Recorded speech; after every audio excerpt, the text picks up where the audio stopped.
আসসালামু আলাইকুম বন্ধুরা, আমার নাম হলো আয়েশা। আপনারা দেখছেন মডার্ন রেসিপি।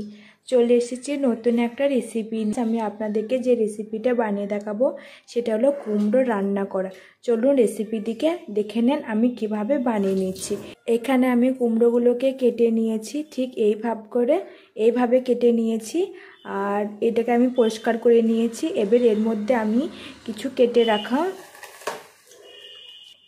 এর মধ্যে দেওয়ার জন্য আমি এখানে মটরশুঁটি কেটেছি, 6-7টার মতন কাঁচা লঙ্কা আর ধনেপাতা কুচি, এগুলো আমি কুমড়োর মধ্যে দিয়ে নেব। দিয়ে দিলাম ধনেপাতা কুচি, মটরশুঁটি, কাঁচা লঙ্কা, সমস্তগুলোকে আমি এর মধ্যে দিয়ে নিলাম। আমরা এখানে কাঁচা লঙ্কা ব্যবহার করেছি রান্নার মধ্যে। আপনাদের কাঁচা লঙ্কা যদি ভালো না লাগে শুকনো লঙ্কা ব্যবহার করে নিতে পারেন।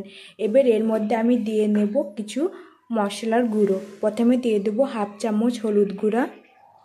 এবার এর মধ্যে দিয়ে নেব আমি 1 চামচের মতন লবণ গুঁড়ো। দিয়ে নেব একটা গোটা পেঁয়াজ কুচি, আমি কেটে নিয়েছি ছোটো ছোটোভাবে। এর মধ্যে দিয়ে নেব সরষের তেল,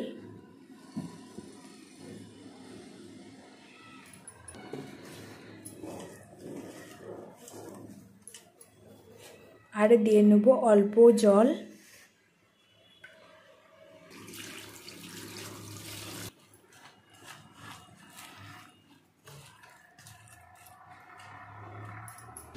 আমি গ্যাসের মধ্যে চাপিয়ে দিয়েছি আর আমি এই রান্নাটিকে একেবারে হাই স্পিডে গ্যাসের মধ্যে করে নেব। এর মধ্যে ঢাকনাটাকে চাপিয়ে দেব। বন্ধুরা দেখতে পাচ্ছেন আমার এই তরকারির মধ্যে এখনো জল রয়েছে। এই জলটাকে একবারে মেরে দেবো, তবে আমার রান্নাটা কমপ্লিট হয়ে যাবে। তো আমি আর একবার ঢাকনাটাকে এর মধ্যে লাগিয়ে নেব। তো বন্ধুরা আমার এখানে কুমড়ো রান্নাটা হয়ে গিয়েছে। দেখতে পাচ্ছেন কুমড়োর মধ্যে আর জল নেই। বন্ধুরা আমার এখানে রান্নাটা কমপ্লিট হয়ে গিয়েছে, আমি পরিবেশন করে নিয়েছি। দেখতে পাচ্ছেন কত সুন্দর রান্নাটা হয়েছে। একবার আপনারা অবশ্যই রান্নাটিকে বাড়িতে বানিয়ে দেখবেন, খেতে খুবই দুর্দান্ত হয়। এই রান্নাটা ভালো লেগে থাকে অবশ্যই লাইক সাবস্ক্রাইব করে দিবেন আর কমেন্ট করবেন।